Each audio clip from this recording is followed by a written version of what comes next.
Entre 1867 et 1869, dans les plantations abandonnées du comté de Wilkinson, en Caroline du Sud, 17 hommes blancs ont été retrouvés décapités, leurs capuches blanches brûlées et déposées sur leur poitrine. Les autorités ont classé l'affaire, mais les registres paroissiaux parlent encore d'un cavalier noir qui hantait les routes de campagne, une lame courbe à la main. Avant de plonger dans cette histoire qui vous glacera le sang, je vous invite à vous abonner à cette chaîne pour ne manquer aucun de nos récits historiques troublants. Et n'hésitez pas à commenter de quelle ville vous nous écoutez en ce moment. Maintenant, laissez-moi vous raconter ce qui s'est vraiment passé dans ces terres encore meurtries par la guerre. Le comté de Wilkinson, en Caroline du Sud, s'étendait comme une blessure ouverte dans le paysage du Sud profond américain. En 1865, la guerre de sécession venait de s'achever, laissant derrière elle un territoire dévasté, des plantations en ruine et une société en pleine décomposition. Les champs de coton, autrefois soigneusement alignés, avaient été brûlés par les troupes de l'Union lors de leur passage. Les grandes demeures coloniales, avec leurs colonnes blanches et leurs vérandas élégantes, n'étaient plus que des squelettes noircis se dressant contre le ciel. La région était traversée par la rivière Edisto, un cours d'eau sinueux bordé de cyprès chauves et de chênes verts drapés de mousse espagnole. Les eaux sombres charriaient encore les débris de la guerre. Des morceaux de pont détruits, des restes de matériel militaire, parfois même des ossements humains que personne ne réclamait. Le long de ces berges, des cabanes d'esclaves affranchis formaient des campements précaires où s'entassaient des familles entières, libres en théorie mais démunies de tout. La petite ville de Greendale, au cœur du comté, comptait à peine 800 habitants en 1866. Son unique rue principale était bordée de bâtiments en bois délavés par le soleil. Un magasin général tenu par un certain Elijah Crawford, une église baptiste dont le clocher avait été partiellement détruit par un obus confédéré, un bureau du shérif où officiait un homme du nom de Walter Briggs, un ancien sergent de l'armée confédérée qui avait accepté à contre-cœur de prêter serment à l'Union pour conserver son poste. L'atmosphère de Greendale était lourde, étouffante. La chaleur humide du sud pesait sur la ville comme une couverture mouillée, et avec elle planait une tension palpable. Les Blancs du comté, pour la plupart d'anciens propriétaires terriens ruinés ou de petits fermiers qui n'avaient jamais possédé d'esclaves, regardaient avec amertume les hommes noirs qui circulaient désormais librement dans les rues. Les soldats de l'Union, cantonnés à quelques kilomètres dans une caserne temporaire, tentaient de maintenir un semblant d'ordre, mais leur présence attisait davantage les ressentiments qu'elle ne les apaisait. C'est dans ce contexte explosif qu'apparut, au début de l'année 1866, une organisation clandestine qui allait marquer l'histoire sanglante de la région. Certains l'appelaient le Cercle des Chevaliers Blancs, d'autres simplement le Clan.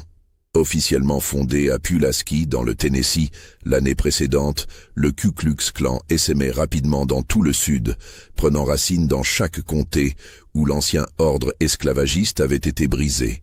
À Greendale, les membres se réunissaient en secret, toujours la nuit, dans une grange abandonnée à 3 kilomètres au nord de la ville, sur l'ancienne propriété Caldwell. La plantation Caldwell avait été l'une des plus prospères du comté avant la guerre, avec plus de 200 esclaves travaillant dans ses champs. Son propriétaire, le colonel James Caldwell, était mort à la bataille de Gettysburg en 1863. Sa veuve, Martha Caldwell, une femme austère d'une 50aine d'années, avait tenté de maintenir l'exploitation après la guerre, mais sans succès. Elle vivait désormais recluse dans ce qui restait de la demeure familiale, une bâtisse à moitié effondrée où elle subsistait grâce à la charité de quelques voisins. La grange Caldwell, construite en pin jaune du sud, mesurait 30 mètres de long sur 15 de large. Son toit de bardeaux était percé en plusieurs endroits, laissant filtrer la lumière de la lune lors des nuits claires. À l'intérieur, l'odeur de foin moisi se mêlait à celle du bois pourri. C'est là que, chaque semaine, une vingtaine d'hommes se retrouvaient, leurs visages dissimulés sous des capuches blanches cousues à la hâte, dans des draps de lit. Le chef de cette cellule locale du clan était un homme du nom de Nathaniel Hooper, un ancien surveillant de plantation âgé de 42 ans. Hooper était grand, massif, avec des mains épaisses marquées par le travail. Son visage carré, encadré par des favoris grisonnants, portait les traces d'une vie dure passée sous le soleil implacable du Sud. Avant la guerre, il avait la réputation d'être l'un des surveillants les plus sévères du comté. Les esclaves de la plantation Hooper, qui appartenaient à son frère aîné Silas, le craignaient plus que tout autre châtiment. On racontait qu'il avait tué au moins 3 hommes de ses propres mains, officiellement pour tentative de fuite, mais les cicatrices et les os brisés qui marquaient les corps racontaient une histoire différente. Nathaniel Hooper n'avait jamais accepté la défaite. Pour lui, l'émancipation des esclaves représentait non seulement une catastrophe économique, mais une inversion contre nature de l'ordre établi par Dieu lui-même. Il prêchait cette doctrine à quiconque voulait l'entendre, citant des passages de la Bible qu'il interprétait selon sa convenance. Ses disciples étaient des hommes comme lui, des surveillants déchus, des petits fermiers qui avaient tout perdu dans la guerre, des vétérans confédérés amers qui ne trouvaient plus leur place dans ce nouveau monde. Parmi eux figurait son lieutenant, un homme du nom de Vernon Fletcher, un ancien caporal de l'armée confédérée qui boitait depuis qu'une balle Yankee lui avait brisé la rotule à Cold Harbor. Fletcher était plus jeune que Hooper, à peine 30 ans, mais son visage émacié et ses yeux enfoncés lui donnaient l'apparence d'un homme bien plus âgé. Il portait toujours le même manteau gris élimé de son uniforme confédéré, comme un linceul qu'il refusait d'abandonner. Il y avait aussi les frères Dalton, Robert et Samuel, 2 fermiers trapus qui cultivaient du tabac sur un lopin de terre au sud de Greendale. Les Dalton n'étaient pas des hommes cultivés, mais ils étaient loyaux et brutaux, qualité que Hooper appréciait particulièrement. Leur père avait été pendu par les forces de l'Union en 1864 pour avoir caché des déserteurs confédérés dans sa grange.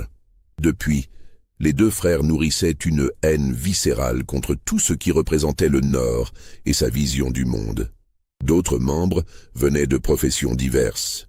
Le forgeron Harold Jessup, le charretier Thomas Wyatt, le fils du pasteur baptiste Peter Drummond, et même le clerc du tribunal, un certain Edmund Fairchild, qui fournissait au groupe des informations précieuses sur les mouvements des troupes fédérales et les identités des Noirs qui portaient plainte contre des Blancs. Les activités du clan dans le comté de Wilkinson commencèrent de manière relativement modérée, du moins selon leurs critères. Des croix enflammées apparurent devant les cabanes de certains affranchis jugés trop arrogants. Des menaces anonymes furent déposées sur les pas de porte. Un homme noir accusé d'avoir regardé avec insistance une femme blanche fut fouetté publiquement en pleine nuit, attaché à un chêne près de la rivière. Les autorités fédérales enquêtèrent, mais personne ne parla. Le silence était aussi dense que les brumes qui montaient de l'Edisto chaque matin. Puis, progressivement, la violence s'intensifia. En juin 1866, un ancien esclave du nom de Jacob Finlay, qui avait osé acheter 3 acres de terre avec ses économies, vit sa cabane incendiée en pleine nuit. Il réussit à s'enfuir avec sa femme et ses 2 enfants, mais ils perdirent tout. Les soldats de l'Union arrêtèrent 3 suspects, mais faute de témoignages, ils durent les relâcher 48 heures plus tard. En août, un prédicateur noir itinérant, le révérend Abraham Cole, fut roué de coups alors qu'il tentait d'organiser une école pour les enfants affranchis dans l'ancienne église méthodiste de Greendale. On le retrouva inconscient au bord de la route, le visage tuméfié au point d'être méconnaissable. Il survécut, mais quitta le comté dès qu'il put marcher. C'est dans ce climat de terreur croissante qu'apparut la figure qui allait bouleverser l'équilibre précaire du comté de Wilkinson. Les premiers récits le mentionnent en octobre 1866, mais son existence réelle, si tant est qu'il ait jamais existé, reste l'un des mystères les plus troublants de cette période sombre. La nuit du 23 octobre 1866 était sans lune. Les nuages bas masquaient les étoiles, plongeant le comté dans une obscurité presque totale. Nathaniel Hooper avait convoqué une réunion exceptionnelle du clan dans la grange Caldwell. L'ordre du jour concernait un affront que les membres considéraient comme intolérable. Un ancien esclave du nom de Daniel Freeman avait porté plainte auprès des autorités fédérales contre un blanc, accusant ce dernier de l'avoir frappé sans raison sur le marché de Greendale. Daniel Freeman était un homme d'une trentaine d'années, grand et robuste, qui avait travaillé toute sa vie dans les champs de la plantation Hooper. Son dos portait les marques de dizaines de coups de fouet, certains si profonds qu'ils avaient laissé des sillons permanents dans sa chair. Depuis l'émancipation, Freeman cultivait un petit lopin de terre près de la rivière et tentait de gagner sa vie honnêtement. Mais il avait le défaut, aux yeux des Blancs du comté, de ne pas baisser les yeux quand on s'adressait à lui. Il parlait clairement, directement, et refusait de se soumettre au code de déférence que l'ancien système esclavagiste avait imposé. L'incident sur le marché avait eu lieu une semaine plus tôt. Freeman avait acheté des semences auprès d'un marchand blanc, un certain Amos Pettigrew. Une dispute avait éclaté concernant le prix, Freeman affirmant qu'on lui demandait le double de ce que payaient les clients blancs. Pettigrew, furieux qu'un noir ose le contredire publiquement, l'avait frappé au visage avec le manche de sa canne. Freeman, au lieu de s'enfuir ou de s'excuser comme on l'attendait de lui, s'était relevé et avait craché le sang à ses pieds avant de déclarer qu'il porterait plainte. Cette audace avait déclenché une onde de choc dans la communauté blanche de Greendale. Non seulement Freeman refusait d'accepter son châtiment, mais il avait effectivement déposé une plainte formelle auprès du capitaine de l'union responsable de la garnison locale. Une enquête avait été ouverte. Pettigrew risquait une amende, voire un court séjour en prison. Pour Hooper et ses hommes, c'était inadmissible. Si on laissait un tel précédent s'établir, chaque noir du comté se croirait autorisé à défier l'autorité des Blancs. Il fallait faire un exemple qui resterait gravé dans les mémoires. Cette nuit-là, 22 hommes se rassemblèrent dans la grange Caldwell. Ils arrivèrent par petits groupes, à cheval ou à pied, empruntant des chemins détournés pour éviter d'être vus ensemble. À l'intérieur, quelques lanternes diffusaient une lumière tremblante qui projetait des ombres dansantes sur les murs de bois. Les hommes revêtirent leurs robes blanches et leurs capuches coniques, transformant leur identité individuelle en une masse uniforme et menaçante. Hooper se tenait au centre, debout sur une caisse retournée qui lui servait de tribune. Sa voix grave résonnait dans l'espace confiné de la grange. Il parla pendant près d'une heure, évoquant la nécessité de maintenir l'ordre, de protéger la pureté de la race blanche, de rétablir les valeurs chrétiennes que les Yankees avaient corrompues. Ces mots étaient ponctués d'amens et d'exclamations enthousiastes de l'assemblée. Le plan était simple. Il se rendrait à la cabane de Daniel Freeman, située à environ 8 kilomètres au sud-est de Greendale, près d'un méandre de la rivière Edisto. Il le sortirait de son lit, le fouetterait jusqu'à ce qu'il retire sa plainte, puis le marquerait au fer rouge sur le front pour que chacun puisse identifier un nègre insolent. Si nécessaire, il pendrait aussi sa femme et ses enfants pour bien faire comprendre le message. Vers minuit, le groupe se mit en route. Certains étaient à cheval, d'autres dans des charrettes. Ils avançaient en silence, guidés uniquement par la connaissance intime qu'ils avaient du territoire. Le seul bruit était le martèlement étouffé des sabots sur la terre battue et le grincement occasionnel d'une roue de chariot.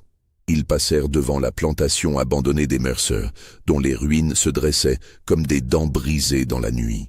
Ils longèrent le vieux cimetière des esclaves, un terrain non consacré où s'entassaient des tombes marquées par de simples pierres ou des morceaux de bois. Ils traversèrent un bois de pins où le vent faisait chanter les branches dans une mélodie lugubre. Ils étaient à mi-chemin de leur destination lorsque Vernon Fletcher, qui chevauchait en tête du groupe, leva soudainement la main pour signaler l'arrêt. Tous s'immobilisèrent. Dans le silence qui suivit, ils entendirent ce qui avait alerté Fletcher.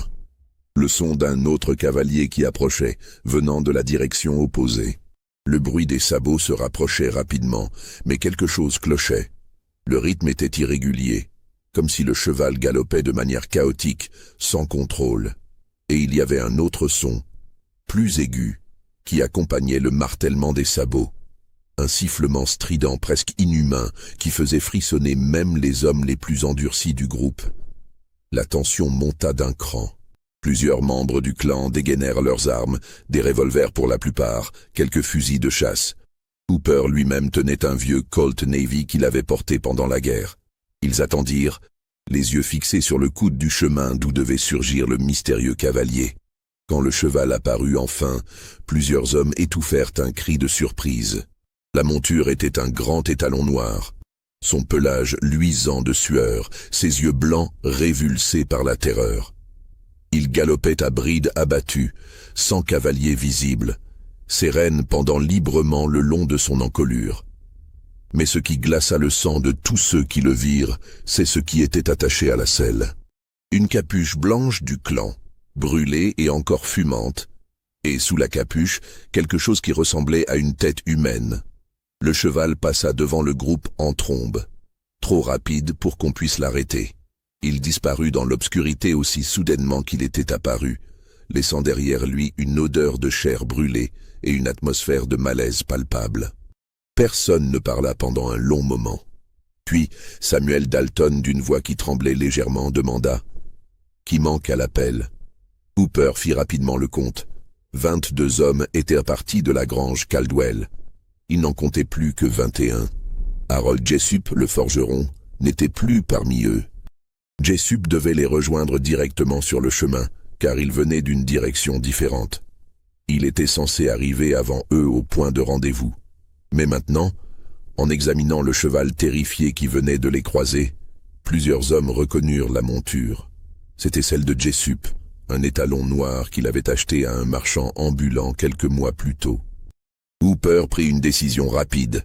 La moitié du groupe continuerait vers la cabane de Freeman pour mener à bien la mission. L'autre moitié, menée par Fletcher, retournerait sur leurs pas pour chercher Jessup. Il était probablement tombé de cheval et avait besoin d'aide. Les deux groupes se séparèrent. Hooper et 10 hommes poursuivirent leur route vers le sud. Fletcher et 10 autres rebroussèrent de chemin, avançant prudemment dans l'obscurité, leurs lanternes projetant des cercles de lumière tremblante sur le chemin poussiéreux. Ils le trouvèrent à environ 1 kilomètre en arrière, au croisement de 2 chemins près d'un vieux chêne dont les branches s'étendaient comme les bras d'un géant au-dessus de la route. Le spectacle qui les attendait allait hanter leur cauchemar pour le reste de leur jour. Harold Jessup était mort. Son corps était affalé contre le tronc de l'arbre, maintenu en position assise par sa propre capuche du clan, qui avait été utilisée comme une corde pour l'attacher au chêne. Mais ce qui glaça le sang de tous ceux qui le virent, c'est que Jessup n'avait plus de tête. La décapitation avait été nette, presque chirurgicale. Le cou se terminait par une surface lisse, coupée d'un seul coup puissant. La tête elle-même était introuvable. Du sang noir avait coulé en abondance, imbibant la robe blanche et formant une mare sombre au pied de l'arbre. L'odeur était insoutenable, ce mélange de sang, d'excréments et de quelque chose d'autre, une odeur âcre de brûlé. Ce qui était encore plus troublant, c'est ce qu'ils trouvèrent à côté du corps. La capuche de Jessup, soigneusement posée sur sa poitrine, avait été brûlée avec une telle intensité que le tissu s'était presque entièrement consumé, ne laissant qu'un squelette noirci de fibres carbonisées. À côté de la capuche, tracé dans la poussière avec ce qui ne pouvait être que du sang, un message en lettres maladroites mais lisibles, « Justice ». Si cela vous a glacé le sang jusqu'ici, n'hésitez pas à liker cette vidéo et à me dire dans les commentaires ce que vous pensez qu'il s'est réellement passé. Et maintenant, laissez-moi vous raconter comment cette nuit de terreur n'était que le début d'une série d'événements qui allait plonger tout le comté dans la peur. Fletcher et ses hommes restèrent figés pendant de longues minutes devant le corps mutilé de Harold Jessup. Le choc initial céda progressivement la place à la peur, puis à la colère. Qui avait pu faire une chose pareille? Et surtout comment? Jessup était un homme robuste, habitué à manier le fer et le feu dans sa forge. Il n'était pas du genre à se laisser surprendre facilement. Pourtant, quelqu'un ou quelque chose l'avait attaqué, décapité et arrangé son corps comme une macabre mise en scène, le tout en l'espace de quelques minutes à peine. Thomas Wyatt, Le charretier se pencha pour examiner le sol autour de l'arbre. Les traces dans la poussière racontaient une histoire confuse. Il y avait les empreintes de sabots du cheval de Jessup, qui avait visiblement piétiné nerveusement avant de s'enfuir. Il y avait aussi les traces de bottes de Jessup lui-même, montrant qu'il était descendu de cheval, probablement pour vérifier quelque chose sur le chemin. Mais ensuite, les marques devenaient chaotiques, comme s'il y avait eu une lutte brève mais violente. Et puis, il y avait autre chose. Des empreintes de pieds nus, larges et profondes, qui apparaissaient soudainement à côté de celles de Jessup. Ces empreintes ne ressemblaient à rien de ce que Wyatt avait vu auparavant. Elles étaient profondément enfoncées dans la terre, comme si celui qui les avait laissées était d'une taille et d'une force considérables. Mais le plus étrange, c'est qu'elles ne semblaient venir de nulle part. Il n'y avait aucune trace d'approche, juste ces empreintes qui apparaissaient à côté de Jessup, puis disparaissaient tout aussi mystérieusement après quelques pas en direction de la forêt qui bordait le chemin. Robert Dalton proposa une explication rationnelle. Jessup avait dû être attaqué par plusieurs Noirs qui l'attendaient en embuscade. Ils l'avaient décapité, puis s'étaient enfuis dans la forêt en effaçant leurs traces. Le mot « justice » tracé dans le sang ne faisait que confirmer cette hypothèse. C'était une vengeance, pure et simple. Mais cette explication ne convainquait personne entièrement. Comment un groupe d'hommes aurait-il pu tendre une embuscade précisément à cet endroit, au moment exact où Jessup passait? Comment aurait-il su que le clan se réunirait cette nuit-là et prendrait ce chemin particulier? Et surtout, quelle arme avait été utilisée pour une décapitation si nette, si précise? Ce n'était pas le travail d'une hache ou d'un coutelas ordinaire. On aurait dit le coup d'une lame extrêmement tranchante, maniée avec une force et une précision surhumaines. Fletcher prit la décision de ramener le corps à Greendale. Ils improvisèrent une civière avec des branches et la robe de Jessup, plaçant le cadavre décapité dessus. 4 hommes portèrent la civière, pendant que les autres formaient une escorte nerveuse autour d'eux, leurs armes à la main, scrutant l'obscurité environnante à la recherche de menaces invisibles. Pendant ce temps, Hooper et son groupe atteignirent la cabane de Daniel Freeman. C'était une construction modeste, faite de planches mal équarries avec un toit de tôle ondulé. Une petite lumière filtrait par les interstices entre les planches, indiquant que quelqu'un était encore éveillé à l'intérieur. Hooper donna l'ordre d'encercler la cabane. Ses hommes prirent position, certains à l'avant, d'autres à l'arrière, bloquant toute issue possible. Puis, d'un signe de tête, il autorisa Vernon Fletcher à frapper à la porte. Non, attendez. Fletcher était parti avec l'autre groupe.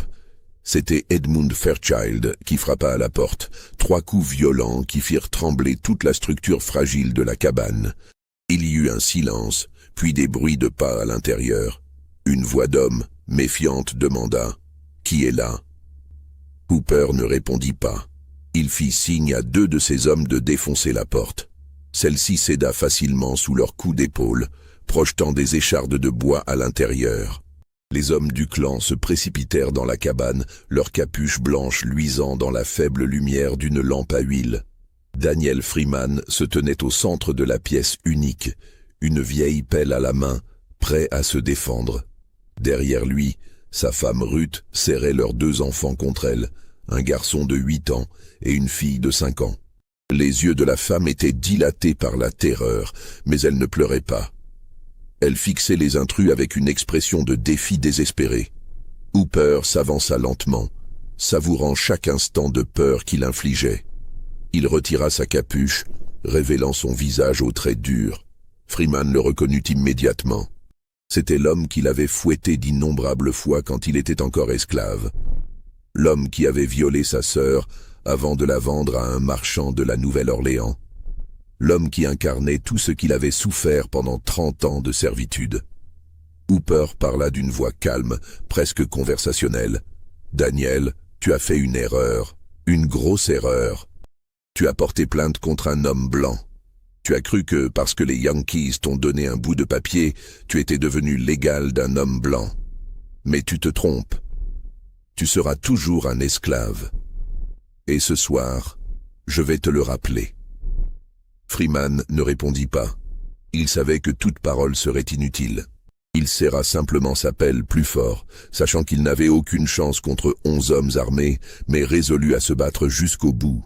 C'est alors qu'un cri retentit à l'extérieur. Un cri de terreur pure, suivi d'un coup de feu, puis d'un second cri, encore plus aigu, qui s'interrompit brusquement. Hooper se figea. Tous les hommes dans la cabane échangèrent des regards inquiets. Puis, d'autres cris s'élevèrent, accompagnés du hennissement terrifié de chevaux et du bruit de quelque chose de lourd qui tombait sur le sol. Hooper se précipita vers la porte, suivi de ses hommes. Le spectacle qui l'attendait à l'extérieur allait changer à jamais le cours de cette nuit et de toutes celles qui suivraient. Dans la faible lumière de la lune qui venait de percer les nuages, Hooper vit 2 de ses hommes au sol. Peter Drummond, le fils du pasteur, était étendu sur le dos, sa capuche arrachée, les yeux grands ouverts dans une expression de terreur figée. Mais ce n'était pas ce qui retenait l'attention de Hooper, c'était l'autre corps, celui d'Edmund Fairchild, le clerc du tribunal. Fairchild avait été décapité. Sa tête gisait à plusieurs mètres de son corps, les yeux encore ouverts, la bouche tordue dans un cri silencieux. Le sang jaillissait du cou tranché en pulsations régulières qui ralentissaient progressivement. Et exactement comme pour Jessup, la capuche de Fairchild avait été brûlée et posée sur sa poitrine. Les hommes restants s'étaient regroupés, dos à dos, formant un cercle défensif. Leurs armes pointaient dans toutes les directions, mais ils ne voyaient rien, personne. Juste l'obscurité de la nuit et les ombres dansantes projetées par la lampe à huile que quelqu'un avait laissé tomber dans la panique. Puis, venant de la direction de la forêt qui entourait la cabane, ils entendirent un son qui allait hanter leur cauchemar jusqu'à la fin de leur jour. C'était un rire. Non, pas exactement un rire. C'était un son qui ressemblait à un rire humain, mais déformé, rendu guttural et inhumain par quelque chose d'indéfinissable. Un rire qui semblait venir de partout et de nulle part à la fois. Hooper, malgré toute son expérience de la violence et de la guerre, sentit la peur s'insinuer dans ses veines. « Retraite !» cria-t-il. « Retournez aux chevaux !» Mais où étaient les chevaux? Dans la panique, personne n'avait remarqué qu'au moins la moitié de leur monture avait disparu. S'étant enfui dans la nuit après avoir été terrifiés par quelque chose que personne n'avait vu. Les hommes qui avaient encore leurs chevaux montèrent en selle avec une hâte frénétique. Les autres se mirent à courir sur le chemin, abandonnant derrière eux les corps de leurs compagnons morts. Hooper lui-même, qui avait construit sa réputation sur son courage implacable, éperonna son cheval avec une violence qui fit gémir l'animal et partit au galop sans un regard en arrière. Dans la cabane, Daniel Freeman, sa femme et ses enfants restèrent immobiles pendant de longues minutes après le départ précipité du clan. Ils écoutaient les bruits de la nuit, le souffle du vent dans les arbres, le murmure de la rivière toute proche. Finalement, Freeman se décida à sortir prudemment, sa pelle toujours à la main. Les 2 corps étaient toujours là. Freeman s'approcha prudemment, examinant la scène avec un mélange d'horreur et de perplexité. Qui avait fait cela?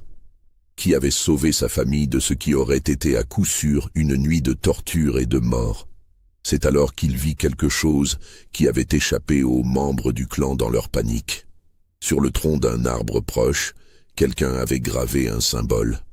Une lame courbe surmontée d'une étoile. Freeman ne reconnut pas le symbole, mais quelque chose dans son tracé lui semblait familier, comme un écho lointain d'une mémoire enfouie. Le lendemain matin, Greendale se réveilla dans un état de confusion et de terreur totale. Les nouvelles de la nuit s'étaient répandues comme une traînée de poudre. 3 membres du clan étaient morts. 3 autres avaient disparu sans laisser de traces, et les survivants refusaient de parler de ce qui s'était passé, leur visage figé dans une expression de peur qui ne les quitterait plus. Le shérif Briggs ouvrit une enquête, mais il se heurta à un mur de silence. Les membres du clan, qui niaient officiellement leur appartenance à l'organisation, refusaient de témoigner sur ce qui s'était passé cette nuit-là. Les affranchis, terrifiés à l'idée de représailles, ne disaient rien non plus. Les corps de Jessup et Fairchild furent enterrés dans le cimetière de Greendale, dans des cercueils fermés pour que personne ne puisse voir leurs blessures. Le pasteur Baptiste, le père de Peter Drummond, refusa de célébrer leurs funérailles, affirmant que les hommes qui avaient commis des actes de violence et de terreur au nom de doctrines sataniques ne méritaient pas les bénédictions de l'Église. Quant à Daniel Freeman, il quitta le comté de Wilkinson la semaine suivante, avec sa famille. Il ne retira jamais sa plainte contre Amos Pettigrew, qui fut condamné à payer une amende de $50 par le tribunal militaire. Mais Freeman ne revint jamais la réclamer. Il disparut dans l'anonymat du Sud en reconstruction, emportant avec lui le secret de ce qu'il avait vu cette nuit-là. Les semaines qui suivirent furent marquées par une tension insupportable. Le clan, bien que secoué, refusait de se dissoudre. Hooper, humilié mais déterminé, jura de retrouver les responsables des meurtres et de leur faire subir un sort pire encore que celui de leurs victimes. Il organisa des patrouilles nocturnes, des postes de guet, des embuscades, mais rien ne se passa. Puis, alors que certains commençaient à penser que les événements d'octobre avaient été un incident isolé, un nouvel événement vint rappeler que la terreur n'était pas terminée. C'était le début de novembre 1866. La saison des récoltes touchait à sa fin, et les premières gelées blanches apparaissaient le matin sur les champs dévastés. Le nom commença à circuler parmi les affranchis du comté de Wilkinson vers la mi-novembre. Ils l'appelaient le Cavalier, parfois le Cavalier Noir, et dans certains récits murmurés autour des feux la nuit, le Cavalier sans tête. Personne ne savait d'où venait exactement cette appellation, ni qui l'avait inventée. Mais elle s'était répandue comme une traînée de poudre dans la communauté noire, transmise de bouche à oreille, de plantation en plantation, de cabane en cabane. Les histoires variaient dans leurs détails, mais toutes partageaient certains éléments communs. On parlait d'un homme de grande taille, peut-être plus de 2 mètres, au corps massif et musclé comme celui d'un homme qui avait passé sa vie à effectuer les travaux les plus durs. Sa peau était noire comme l'ébène, et il montait un cheval aussi noir que lui. Il portait des vêtements sombres, peut-être les restes d'un uniforme militaire, et une longue cape qui flottait derrière lui quand il chevauchait. Mais ce qui frappait le plus dans toutes ces descriptions, c'était l'arme qu'il portait, une lame courbe, large et longue, qui brillait d'un éclat argenté sous la lune. Certains disaient que cette lame était un sabre de cavalerie récupéré sur un champ de bataille de la guerre. D'autres affirmaient qu'il s'agissait d'une arme étrangère, peut-être un cimeterre, ou une machette d'un type inhabituel. Quelques-uns, les plus âgés, ceux qui se souvenaient encore des récits de leurs grands-parents nés en Afrique, murmuraient que c'était une lame des ancêtres, une arme sacrée portée par les guerriers de l'Ancien Monde. Mais peu importait la nature exacte de l'arme. Ce qui comptait, c'était ce qu'il en faisait. Le cavalier, disait-on, traquait les membres du clan dans l'obscurité. Il connaissait leurs habitudes, leurs routes, leurs lieux de réunion.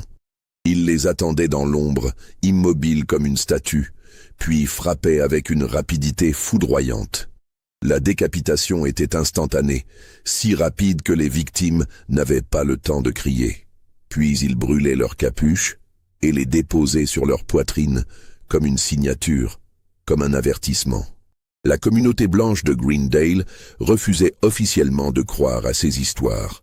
Pour eux, il s'agissait d'une bande de criminels noirs, probablement des déserteurs de l'Union ou des anciens esclaves particulièrement violents, qui avaient décidé de mener une campagne de terreur contre les Blancs du comté. Le shérif Briggs augmenta le nombre de patrouilles, installa des couvre-feux, arrêta et interrogea des dizaines d'hommes noirs sans jamais trouver la moindre preuve d'un complot organisé. Mais dans le secret des maisons, dans les conversations chuchotées entre femmes et enfants, une autre réalité commençait à s'imposer. Quelque chose était là, quelque chose qui défendait les affranchis, quelque chose qui punissait ceux qui croyaient pouvoir continuer à exercer la même terreur qu'avant la guerre. Et ce quelque chose, qu'il soit un homme ou une légende en train de naître, était plus efficace que toutes les lois des Yankees, plus rapide que tous les tribunaux militaires. Le 15 novembre 1866, Vernon Fletcher disparut. On le vit pour la dernière fois quittant le magasin général de Crawford en début d'après-midi. Il devait rentrer chez lui, une petite ferme située à 5 kilomètres à l'ouest de Greendale. Il ne rentra jamais. Sa femme, Sarah Fletcher, une femme maigre aux cheveux grisonnants prématurément, alerta les autorités le lendemain matin. Une équipe de recherche fut organisée. On fouilla les bois autour de sa propriété, on dragua une section de la rivière, on interrogea tous les voisins. Rien. Vernon Fletcher s'était évaporé comme de la fumée. Ce n'est que 3 jours plus tard qu'on retrouva sa trace. Un fermier qui allait vendre son lait à Greendale découvrit le cheval de Fletcher attaché à un arbre près du vieux pont de pierre qui enjambait un affluent de l'Edisto. L'animal était vivant, mais visiblement terrorisé. Il tremblait de tous ses membres et ses yeux roulaient dans leurs orbites. Sur le pont même, on trouva ce qui restait de Vernon Fletcher. Son corps décapité était affalé contre le parapet, dans la même position que celle de Jessup quelques semaines plus tôt. Sa capuche du clan, brûlée jusqu'à n'être plus qu'un squelette carbonisé, reposait sur sa poitrine. Et gravé dans la pierre du parapet, avec ce qui ne pouvait être qu'une lame extrêmement dure, le même symbole que celui trouvé près de la cabane de Freeman. Une lame courbe surmontée d'une étoile. Cette fois, le shérif Briggs ne put empêcher la nouvelle de se répandre. En quelques heures, tout le comté était au courant. Un meurtrier était à l'œuvre, un meurtrier qui visait spécifiquement les membres du clan. La panique s'installa dans la communauté blanche. Nathaniel Hooper convoqua une réunion d'urgence, non plus dans la grange Caldwell, mais en plein jour, dans l'arrière-salle du magasin de Crawford. 15 hommes se présentèrent, sur les 22 qui avaient participé à la tentative d'attaque contre Freeman. 3 étaient morts, 3 avaient disparu, et un, terrorisé, avait fui le comté avec sa famille. Hooper était furieux. Il frappa du poing sur la table et jura qu'il ne se laisserait pas intimider par un nègre rebelle, fût-il le diable en personne. Il proposa un plan. Ils allaient tendre un piège. Il ferait courir le bruit qu'une nouvelle attaque contre une famille noire était prévue pour la nuit du 20 novembre. Mais en réalité, il se posterait en embuscade sur le lieu présumé de l'attaque, armé jusqu'aux dents, prêt à abattre quiconque tenterait de les arrêter. Les hommes acceptèrent à contre-cœur. Leur courage, si on pouvait l'appeler ainsi, était érode par la peur. Mais la honte d'être vus comme des lâches par leur père l'emportait encore sur leur instinct de survie. Le 20 novembre arriva. C'était une nuit froide, avec un vent du nord qui charriait l'odeur de l'hiver à venir. Hooper et 13 de ses hommes se rassemblèrent à la tombée de la nuit dans les ruines d'une vieille grange près de la rivière. Ils avaient choisi cet endroit car il offrait une bonne vue sur les approches et permettait de contrôler les routes principales. Chaque homme était armé d'au moins 2 armes à feu, et certains portaient également des couteaux ou des gourdins. Ils ne portaient pas leurs robes blanches, cette fois-ci, préférant des vêtements sombres qui les rendraient moins visibles dans la nuit. Ils s'étaient positionnés stratégiquement. 4 hommes à l'intérieur de la grange, 4 dans les bois à l'est, 4 à l'ouest, et Hooper lui-même avec un compagnon sur une petite colline qui dominait le site. Les heures passèrent. Minuit arriva, puis 1h du matin. Il ne se passa rien. Les hommes commençaient à s'impatienter. Certains murmuraient qu'ils avaient été dupés, que personne ne viendrait. C'est alors que Samuel Dalton, posté dans les bois à l'est, entendit quelque chose. Un bruit de sabots qui approchait, mais pas sur la route.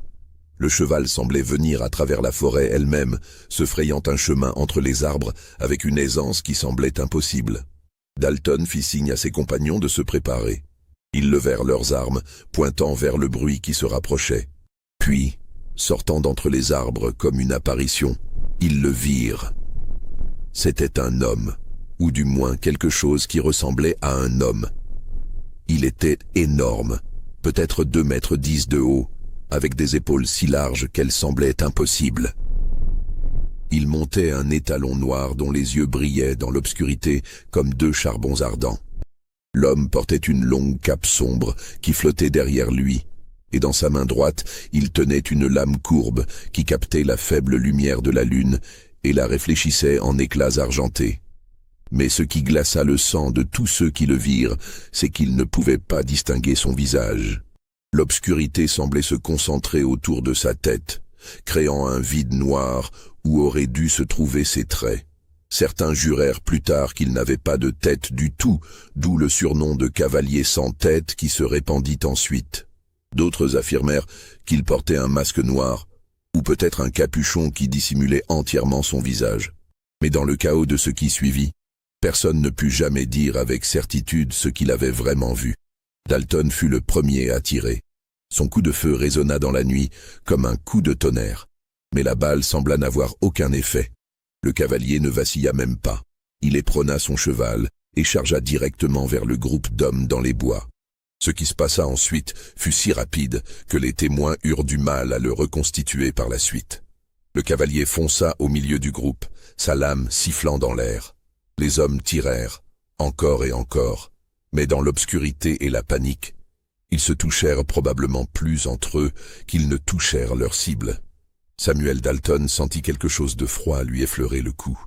Il porta instinctivement la main à sa gorge et la retira couverte de sang.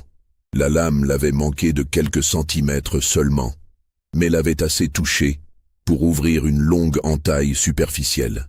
Il s'effondra, plus par choc que par gravité de la blessure, et resta immobile, jouant les morts. Son frère Robert ne fut pas aussi chanceux.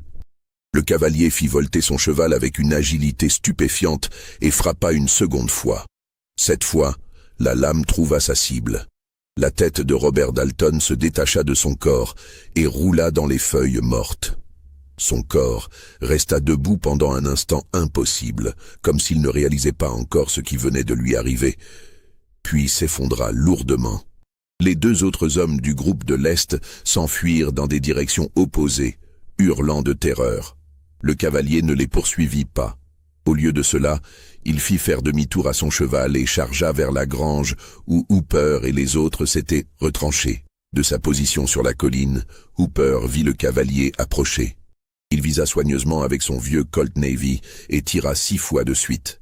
À cette distance, il était certain d'avoir touché sa cible au moins 3 fois. Mais le cavalier ne ralentit pas. Il continuait sa charge, sa cape flottant derrière lui comme les ailes d'un oiseau de proie.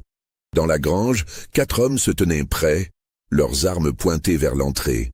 Quand le cavalier arriva à portée, ils ouvrirent le feu simultanément.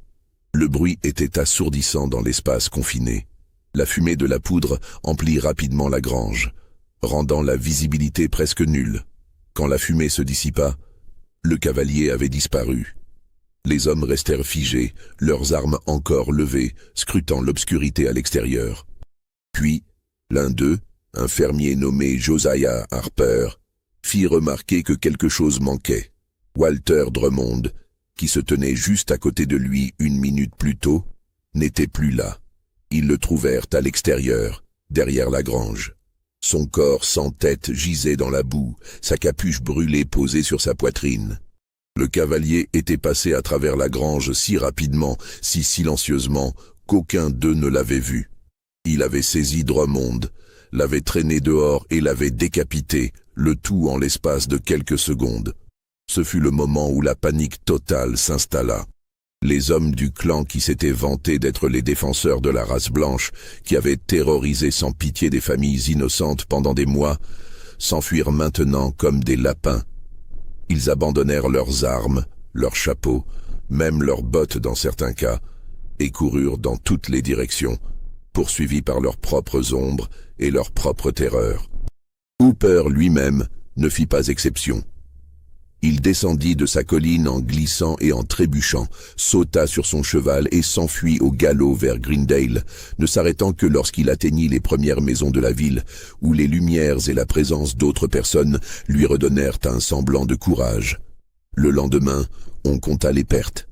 3 hommes morts. Robert Dalton, Walter Drummond et un 3e, Thomas Wyatt, dont on retrouva le corps décapité à mi-chemin entre la grange et Greendale. Il avait apparemment été rattrapé alors qu'il fuyait. 4 autres hommes avaient disparu et ne furent jamais revus. Et Samuel Dalton, bien que survivant, était devenu complètement fou. On le retrouva errant, nu dans les bois 2 jours plus tard, incapable de parler, le regard vide. Il fut interné dans un asile d'aliénés à Columbia, où il mourut 6 mois plus tard, sans avoir jamais retrouvé la raison. Le massacre de la nuit du 20 novembre provoqua un séisme dans tout le comté de Wilkinson. Le clan, qui avait régné par la terreur, était maintenant lui-même terrorisé. Les réunions s'arrêtèrent complètement. Les hommes qui avaient porté la robe blanche brûlèrent leurs capuches et leurs robes, jurèrent qu'ils n'avaient jamais fait partie de l'organisation, et certains quittèrent même le comté avec leurs familles, préférant recommencer ailleurs plutôt que de risquer de croiser le cavalier. Nathaniel Hooper, cependant, refusait d'abandonner. L'humiliation qu'il avait subie était insupportable. Lui, qui avait été craint et respecté, qui avait eu le pouvoir de vie et de mort sur des centaines d'esclaves, qui avait survécu à 4 ans de guerre civile, se voyait maintenant réduit à se terrer dans sa maison, terrorisé par un seul homme, un esclave affranchi qui osait le défier. Il commença sa propre enquête, interrogeant discrètement les affranchis du comté, offrant de l'argent pour des informations, menaçant ceux qui refusaient de parler. Mais il se heurtait à un mur de silence impénétrable. Personne ne savait rien, ou du moins personne n'était prêt à parler. C'est un vieil homme, un ancien esclave de la plantation Hooper, nommé Josiah, qui finit par lui fournir un premier indice. Josiah avait plus de 70 ans, presque aveugle, et vivait dans une cabane isolée près des marais, au sud du comté. Hooper le connaissait bien. C'était lui qui avait appris à Hooper, alors enfant, comment manier le fouet et comment briser la volonté d'un esclave récalcitrant. Hooper se rendit chez lui par une nuit pluvieuse de décembre. Il entra sans frapper, trouvant le vieil homme assis près d'un feu qui fumait plus qu'il ne chauffait. Josiah leva les yeux vers lui, ses yeux laiteux ne distinguant qu'une silhouette sombre. « Monsieur Nathaniel, » dit-il d'une voix éraillée, « je me demandais quand vous viendriez. Tu sais quelque chose ?» dit Hooper. « Ce n'était pas une question. Dis-le-moi, ou je brûle ta cabane avec toi dedans. » Josiah sourit, révélant des gencives presque complètement édentées. « Vous pouvez me tuer, monsieur Nathaniel. J'aurais dû mourir depuis longtemps. Mais avant, laissez-moi vous raconter une histoire. Une histoire d'il y a très longtemps, avant votre naissance, avant même la naissance de votre père. » Hooper voulut l'interrompre, mais quelque chose dans le ton du vieil homme le fit hésiter. Il s'assit sur un tabouret branlant et attendit. Josiah commença à parler, sa voix prenant une qualité étrange, presque hypnotique, dans la lueur vacillante du feu. Il raconta une histoire qui remontait à 1812, l'année où son grand-père, un homme nommé Kofi, avait été amené d'Afrique sur un navire négrier. Kofi venait d'un royaume guerrier en Afrique de l'Ouest, un endroit où les hommes étaient formés dès l'enfance au maniement des armes et au combat. Lui-même avait été un guerrier de haut rang avant d'être capturé lors d'un raid ennemi et vendu aux marchands d'esclaves. Kofi n'avait jamais accepté son esclavage. Il avait tenté de s'échapper à 3 reprises, recevant à chaque fois des châtiments de plus en plus sévères. Finalement, après la 3e tentative, son maître avait décidé de lui infliger un châtiment qui servirait d'exemple à tous les autres esclaves. Kofi fut fouetté jusqu'à ce que son dos ne soit plus qu'une masse sanglante de chair à vif. Puis, alors qu'il était encore conscient, on lui coupa les 2 mains. L'intention était claire. Un esclave sans main ne pouvait plus travailler efficacement, mais il pouvait servir d'avertissement vivant. Kofi survécut, contre toute attente. Il apprit à accomplir des tâches simples avec ses moignons, mais surtout, il apprit à haïr avec une intensité qui dépassait tout ce qu'un être humain devrait être capable de ressentir. Avant de mourir, Kofi fit un serment. Il jura que sa lignée aurait sa vengeance, que quelqu'un, un jour, dans sa descendance, ferait payer le prix du sang versé. Il transmit ce serment à son fils, qui le transmit à son propre fils, et ainsi de suite à travers les générations. Josiah se tut pendant un long moment, fixant le feu de ses yeux aveugles. Hooper attendait, une sueur froide coulant dans son dos malgré le froid de la nuit. Mon arrière-grand-père Kofi, continua Josiah, avait 7 fils. 6 moururent en esclavage, certains de maladie, d'autres sous le fouet. Mais le 7e, un garçon nommé Kwame, était différent. Il était grand, fort et intelligent. Trop intelligent pour sa propre sécurité. Il apprit à lire en secret, en observant les enfants du maître pendant leurs leçons. Il apprit aussi les secrets des plantes, comment certaines pouvaient guérir et d'autres tuer. Kwame eut lui-même un fils, un garçon qu'il nomma Ézéchiel, en suivant la coutume chrétienne qu'on imposait aux esclaves. Ézéchiel grandit sur votre plantation, monsieur Nathaniel. Vous l'avez connu, vous l'avez fouetté plus d'une fois. Hooper fronça les sourcils, fouillant dans sa mémoire. Des dizaines d'esclaves portèrent le nom d'Ézéchiel. C'était un prénom commun. Comment était-il censé se souvenir d'un en particulier? Ézéchiel était le plus grand homme que j'ai jamais vu, continua Josiah. 2 mètres, peut-être plus. Vous le faisiez travailler dans les champs les plus durs, car il était fort comme un bœuf. Vous le fouettiez régulièrement, non pas parce qu'il désobéissait, mais parce que vous aimiez briser les forts. C'était votre plaisir. Hooper commençait à se souvenir. Oui, il y avait eu un homme comme ça, un colosse qui ne parlait jamais, qui regardait toujours le sol, qui encaissait les coups sans un cri. Il avait été vendu à un marchand de Charleston en... Quand était-ce? 1863, 64. Il est mort pendant la guerre, dit Josiah, répondant à la question non formulée. Du moins, c'est ce qu'on a cru. On a retrouvé son corps, ou du moins un corps qu'on a identifié comme étant le sien, dans les ruines d'une plantation brûlée près de Columbia. Mais vous savez ce qui est étrange, monsieur Nathaniel?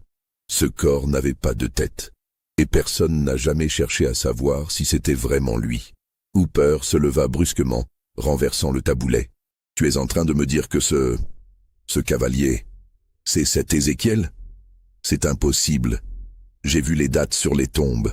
Les hommes qui sont morts étaient tués par quelqu'un de nouveau, pas par un fantôme du passé. Josiah sourit de nouveau, ce sourire édenté qui donnait des frissons. Je ne dis rien, monsieur Nathaniel. Je raconte juste une histoire. Maintenant, il y a une chose que vous devez savoir sur Ézéchiel. Avant qu'on le vende, avant qu'il parte de votre plantation, il a fait quelque chose que personne n'a jamais découvert. Quoi? Josiah se pencha en avant, baissant la voix jusqu'à un murmure rauque. Il a volé une arme, une vieille lame que votre grand-père avait rapportée de quelque part, peut-être d'Orient. Elle était accrochée au-dessus de la cheminée dans la vieille maison, celle qui a brûlé en 1848. Quand la maison a brûlé, tout le monde a supposé que l'arme avait été détruite dans l'incendie. Mais non. Ézéchiel l'avait prise des années auparavant, et il l'avait cachée, attendant son moment. Hooper sentit sa gorge se serrer. Il se souvenait de cette lame. C'était un sabre turc ou quelque chose du genre, avec une lame courbe large et longue, d'un acier qui ne rouillait jamais. Son grand-père prétendait l'avoir gagnée dans un pari contre un marchand grec. C'était une arme magnifique, et il avait été dévasté quand elle avait disparu dans l'incendie. « Où est-il » demanda Hooper, sa voix tremblante de rage contenue. « Où se cache-t-il » Josiah secoua la tête. « Je ne sais pas. Et même si je savais, pourquoi vous le dirais-je? Vous m'avez pris 40 ans de ma vie, monsieur Nathaniel. Vous m'avez fait fouetter mes propres enfants quand ils désobéissaient. Vous m'avez fait regarder pendant que vous violiez ma fille. Pourquoi je vous aiderais maintenant ?» Hooper sortit son revolver et le pointa sur la tête de Josiah. Le vieil homme ne broncha pas. « Tuez-moi si vous voulez, » dit-il calmement. « Mais ça ne changera rien. Il vient pour vous, monsieur Nathaniel. Il vient pour tous ceux qui ont porté la robe blanche. Et quand il viendra, aucune arme, aucune prière, aucune cachette ne vous sauvera. » Hooper ne tira pas. Au lieu de cela, il rengaina son arme et sortit de la cabane, tremblant de rage et de peur. Il monta sur son cheval et retourna à Greendale au galop, son esprit tourbillonnant avec ce qu'il venait d'apprendre. Les jours suivants, Hooper tenta de reconstituer le puzzle. Il fouilla dans de vieux registres, interrogea d'autres anciens esclaves, essaya de tracer le chemin d'Ézéchiel depuis sa vente en 1863. Mais la piste était froide. Les années de guerre avaient détruit ou dispersé la plupart des documents. Et ceux qui auraient pu savoir quelque chose refusaient de parler ou prétendaient ne rien savoir. Ce qu'il découvrit, cependant, était troublant. Plusieurs personnes se souvenaient d'Ézéchiel, et leurs descriptions correspondaient toutes. Un géant silencieux, aux yeux noirs intenses, qui donnait l'impression de voir à travers vous. Un homme qui avait enduré des tortures, qui aurait tué des hommes plus faibles, mais qui n'avait jamais plié. Plus inquiétant encore, Hooper découvrit que plusieurs autres membres du clan avaient commencé leurs propres enquêtes et étaient arrivés aux mêmes conclusions. Le cavalier n'était pas un esprit vengeur ou un monstre surnaturel. C'était un homme avec un passé, un homme avec une raison de haïr, et surtout, un homme avec les compétences nécessaires pour mener à bien sa vengeance. Cette révélation aurait dû être rassurante. Un homme pouvait être tué après tout, mais elle ne l'était pas. Car comment expliquer que cet homme ait survécu à des dizaines de coups de feu? Comment expliquer sa vitesse surhumaine, sa capacité à apparaître et disparaître comme une ombre? Comment expliquer que personne, absolument personne, n'ait jamais vu son visage clairement? Le 24 décembre 1866, la veille de Noël, un événement se produisit qui porta la terreur à un nouveau sommet. Amos Pettigrew, l'homme qui avait frappé Daniel Freeman sur le marché, l'homme dont l'action avait en quelque sorte déclenché toute cette chaîne d'événements, fut retrouvé mort dans son lit. Sa femme découvrit son corps au matin. Elle avait dormi à côté de lui toute la nuit sans rien remarquer. Quand elle se réveilla et tenta de le réveiller pour le petit déjeuner, elle réalisa qu'il était froid et rigide, et qu'il n'avait plus de tête.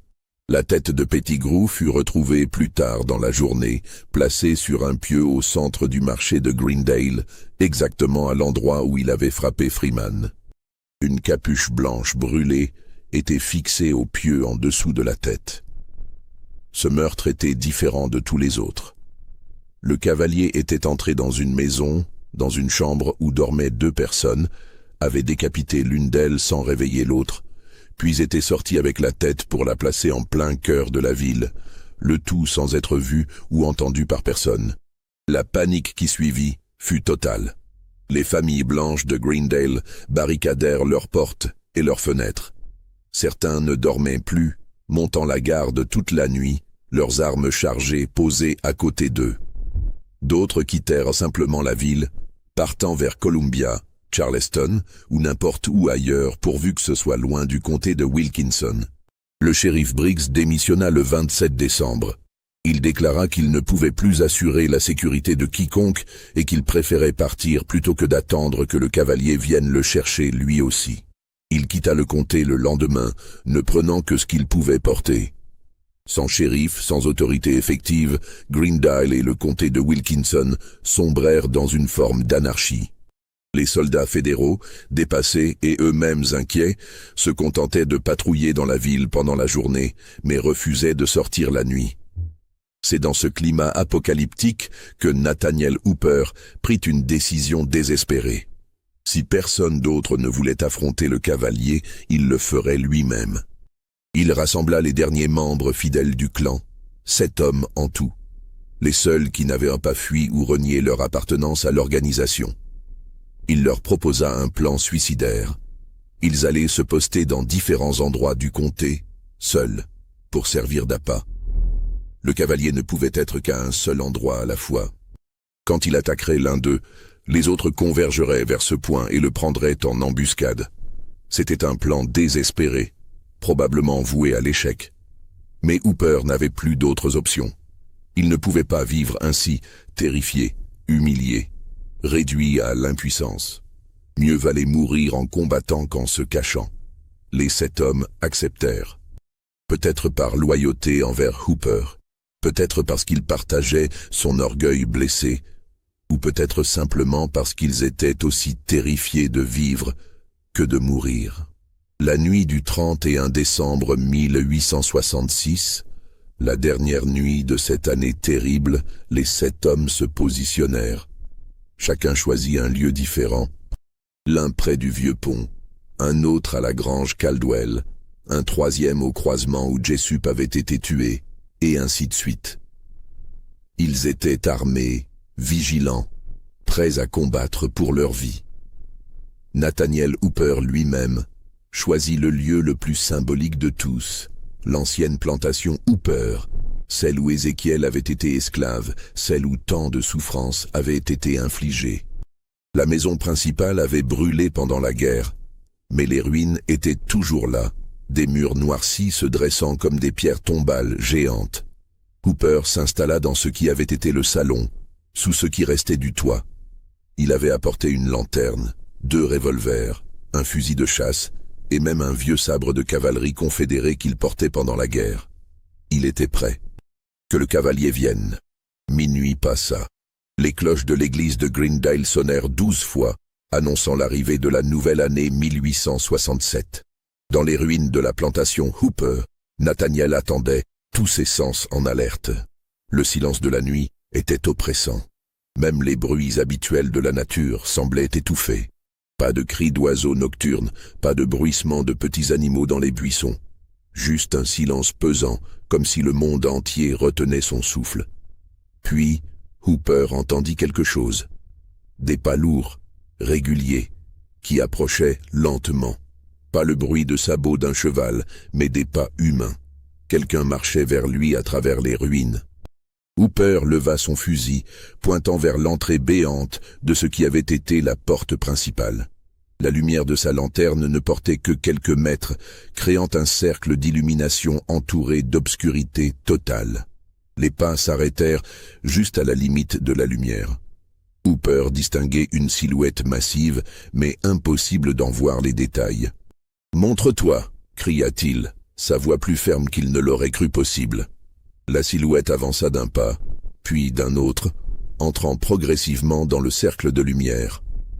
Ce que Hooper vit faillit lui faire lâcher son arme. C'était effectivement un homme, le plus grand qu'il ait jamais vu. Ses épaules semblaient remplir tout l'encadrement de la porte.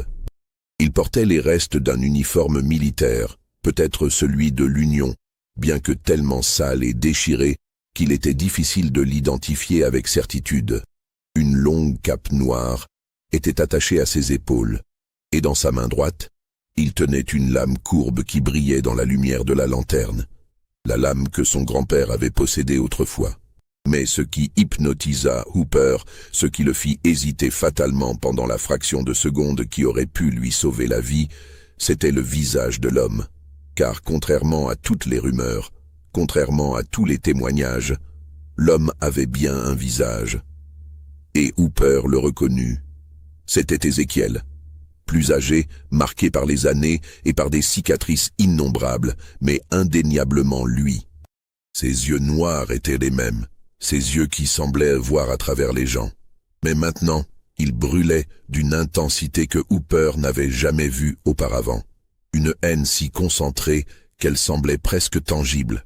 Ézéchiel parla, et sa voix était profonde, résonnant dans les ruines comme un grondement de tonnerre lointain. « Tu te souviens de moi, Nathaniel Hooper ?» Hooper ne répondit pas. Il pressa la détente de son fusil. La détonation fut assourdissante dans l'espace confiné. Mais Ézéchiel avait déjà bougé, se déplaçant avec une vitesse qui semblait impossible pour un homme de sa taille. La charge de plomb passa à côté de lui et alla s'écraser dans le mur derrière. Hooper laissa tomber le fusil et dégaina ses 2 revolvers, tirant en alternance, vidant les 12 balles en quelques secondes. Ézéchiel continuait d'avancer, esquivant certains coups avec des mouvements fluides, encaissant les autres sans même broncher. Quand le marteau du dernier revolver claqua sur une chambre vide, Ézéchiel n'était plus qu'à quelques mètres de lui. Hooper saisit son sabre, l'arme qu'il avait accompagné à Gettysburg, à Antietam, à Cold Harbor. Il chargea avec un cri de rage et de désespoir, abattant la lame vers la tête d'Ézéchiel. Le géant para le coup avec sa propre lame, et l'impact envoya des vibrations douloureuses dans les bras de Hooper. Puis Ézéchiel contre-attaqua, sa lame courbe décrivant un arc argenté dans l'air. Hooper esquiva de justesse, sentant le vent du coup lui effleurer le visage. Ils se battirent pendant ce qui sembla une éternité, mais ne dura probablement que quelques minutes. Hooper donnait tout ce qu'il avait, utilisant chaque technique qu'il avait apprise en 4 ans de guerre, chaque ruse, chaque feinte.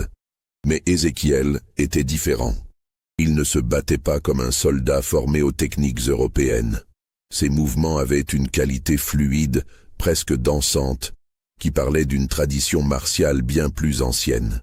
Progressivement, inexorablement, Hooper se fatiguait. Ses bras devenaient lourds, ses réflexes ralentissaient. Ézéchiel, lui, ne montrait aucun signe de fatigue. Il continuait à avancer, méthodique, implacable, comme une force de la nature. Finalement, Hooper trébucha sur une pierre et tomba à la renverse.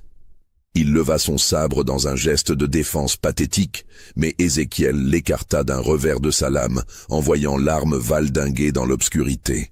Hooper se retrouva sur le dos, désarmé, haletant, fixant l'homme immense qui se tenait au-dessus de lui.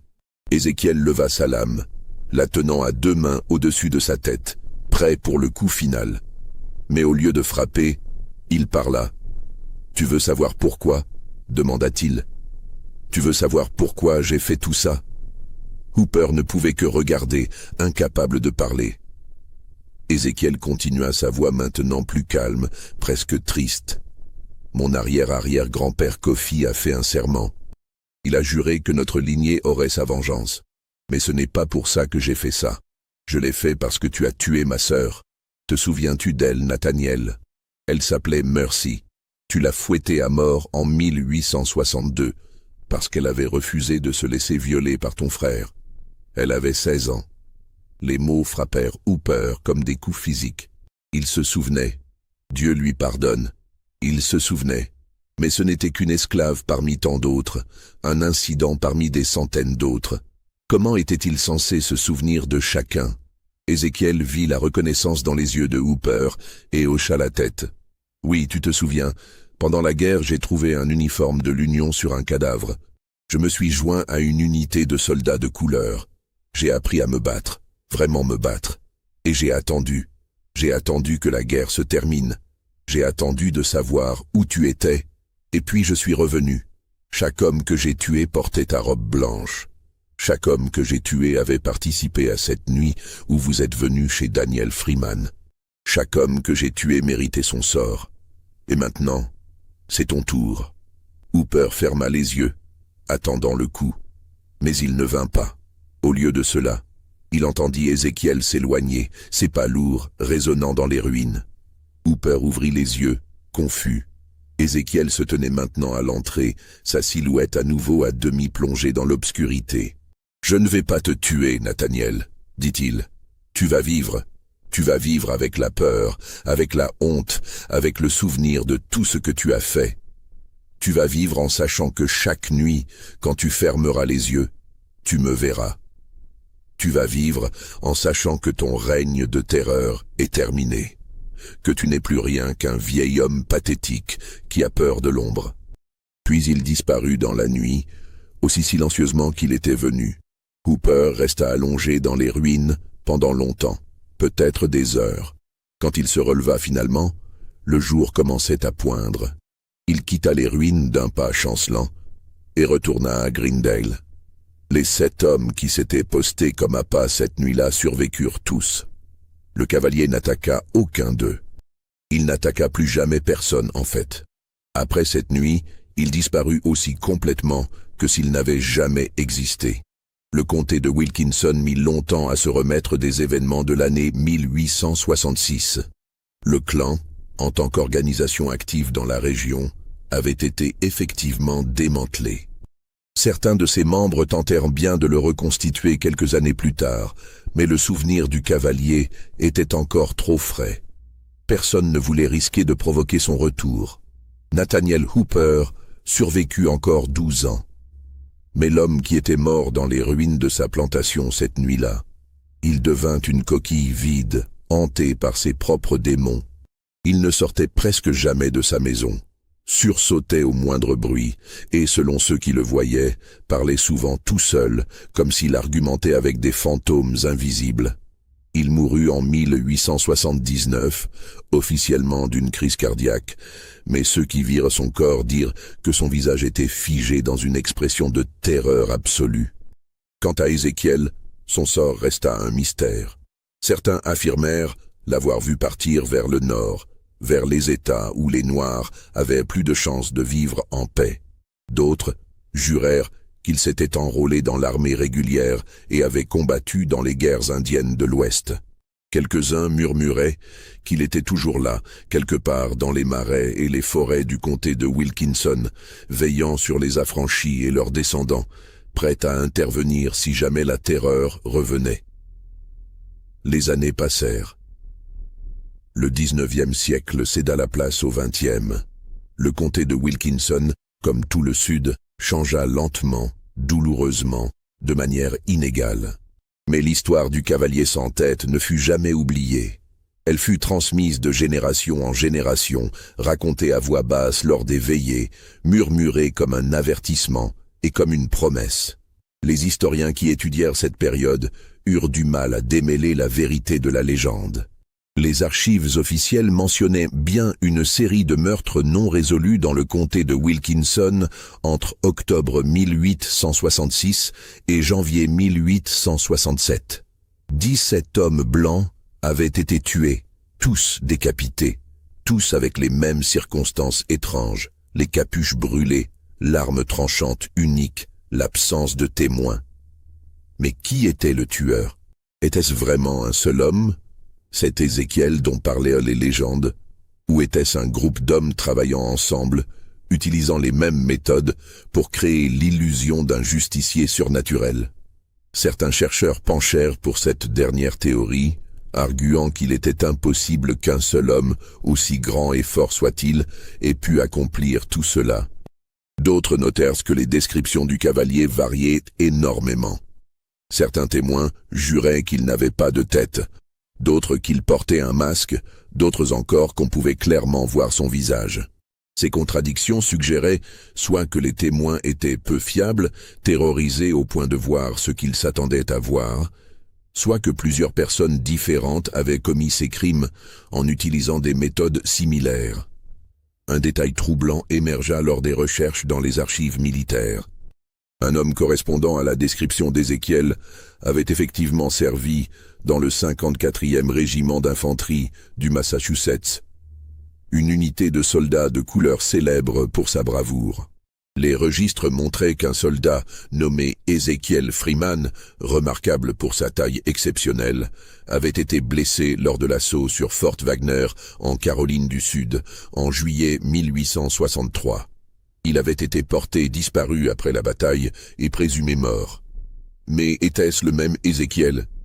Les registres des plantations de l'époque étaient notoirement incomplets et peu fiables, surtout concernant les esclaves. Il était impossible de confirmer avec certitude que l'Ézéchiel de la plantation Hooper et le soldat Ézéchiel Freeman étaient la même personne. Ce qui était indéniable, c'était l'impact des événements sur la communauté afro-américaine du comté de Wilkinson. Pour la première fois depuis l'émancipation, les Noirs de la région purent vivre sans la terreur constante du clan. Les années qui suivirent virent une augmentation des écoles pour enfants noirs, des églises indépendantes, et même quelques cas de Noirs élus à des postes locaux pendant la période de reconstruction. Ce progrès fut temporaire, malheureusement. Dans les années 1880 et 90, après la fin de la reconstruction, les lois Jim Crow s'installèrent et une nouvelle forme de ségrégation et d'oppression remplaça l'ancienne.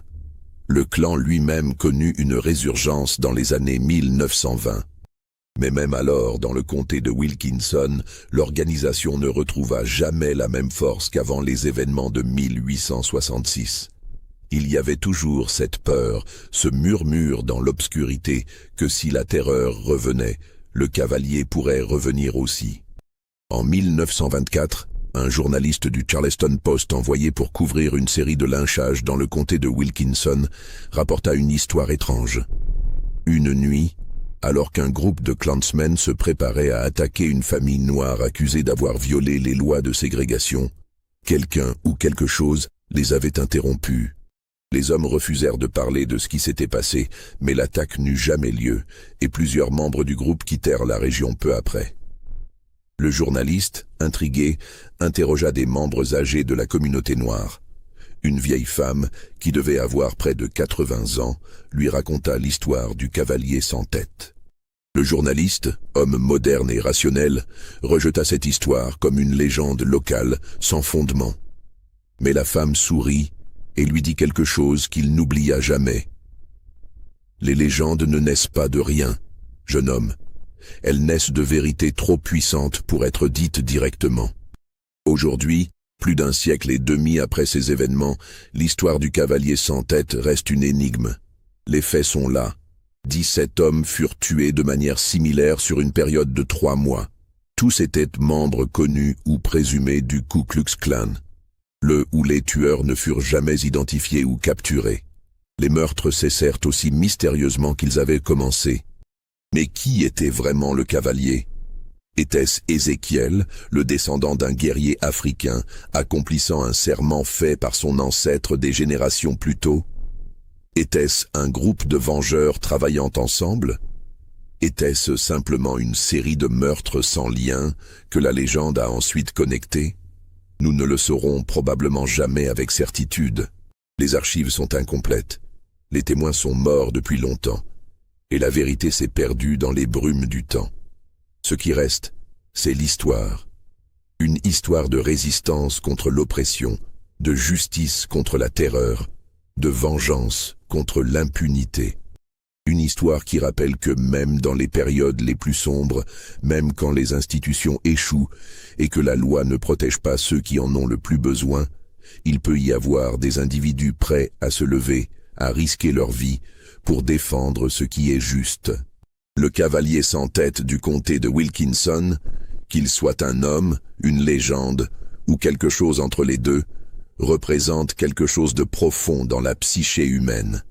L'idée que le mal ne peut régner impunément pour toujours, que tôt ou tard, d'une manière ou d'une autre, justice sera faite.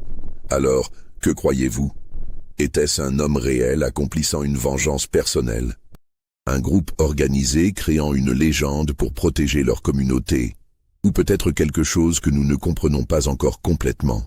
Je vous invite à partager vos théories dans les commentaires. Et si cette histoire vous a captivé, n'oubliez pas de vous abonner à la chaîne et de partager cette vidéo avec ceux qui apprécient les mystères historiques aussi troublants que fascinants.